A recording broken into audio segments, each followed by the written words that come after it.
Hello, friends. This is Dave Hurwitz, executive editor at ClassicsToday.com, and I'm doing you all a favor. I'm doing you all a favor because when I've been going through these violin concertos, you were all unanimous in thinking that I was not giving enough attention to Leonid Kogan, who was a great violinist. There's no question about it. So here it is, 10 discs of Leonid Kogan.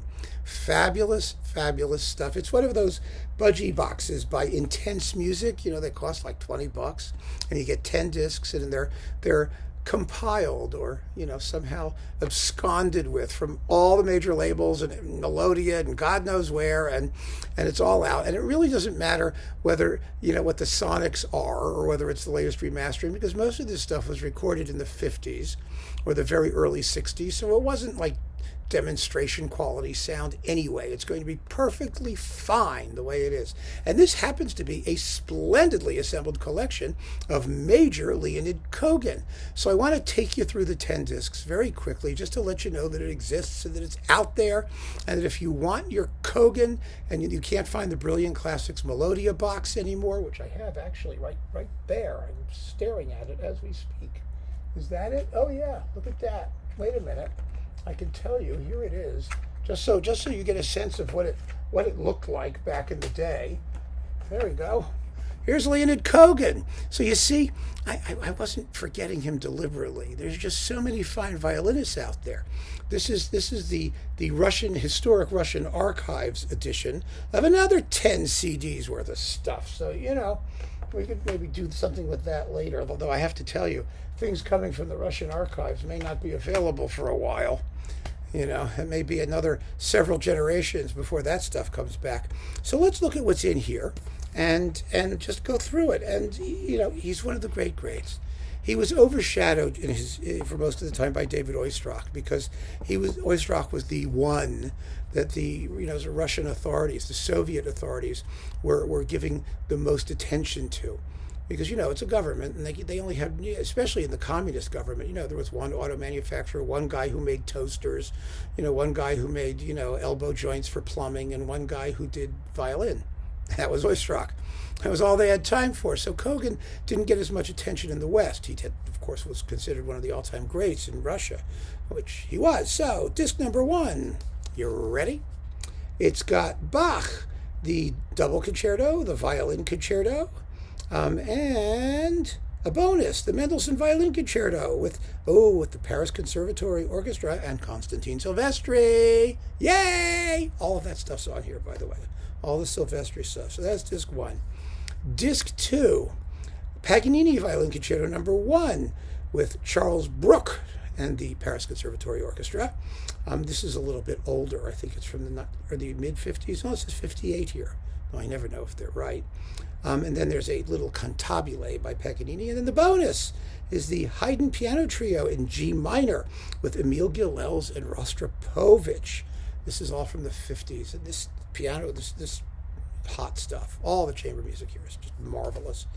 Then we have, Cachaturian Violin Concerto. This is the classic Boston Symphony Pierre Monteux. Somehow miraculously appearing on this label. I don't know how, but it does. With the Sanson Havanaise, also with Pierre Monteux, the Boston Symphony. This is from 58, it looks like, if they're not, fudging the dates somewhat. Then we've got, the Beethoven Archduke Trio, with Kogan, Rostropovich, and Gilels. Yum. And CD 5.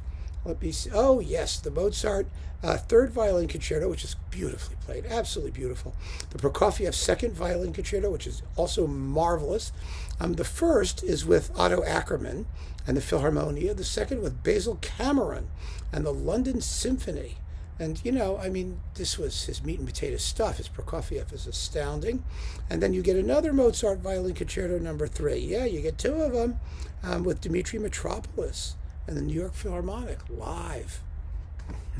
Wonder where they pulled that one. What hat that one popped out of. All right, then we get the Brahms Violin Sonatas 1 and 2 with Andrei Mitnick, piano. And these are recorded in 55. These are Melodia things. I believe anyway. And then Mozart, piano trio in D major, K564, with the usual trio, Kogan, Gilels, and Rostropovich. I mean, you're just going to want to hear that stuff. These are such great artists, and and they play the daylights out of it. Oh, the Symphony Espagnole. Lalo, kill me now. Not even Kogan can make it better, but you do get all of it. The intermezzo is included. It's all 5 fun-filled movements. With the Tchaikovsky Serenade Melancholique, this is with the Philharmonia and Kirill Kondrashin. And then you have the Schumann Piano Trio number 1 in D minor with Kogan, Gilels, and Rostropovich. And let's see here, disc 8. See, we're just moving along.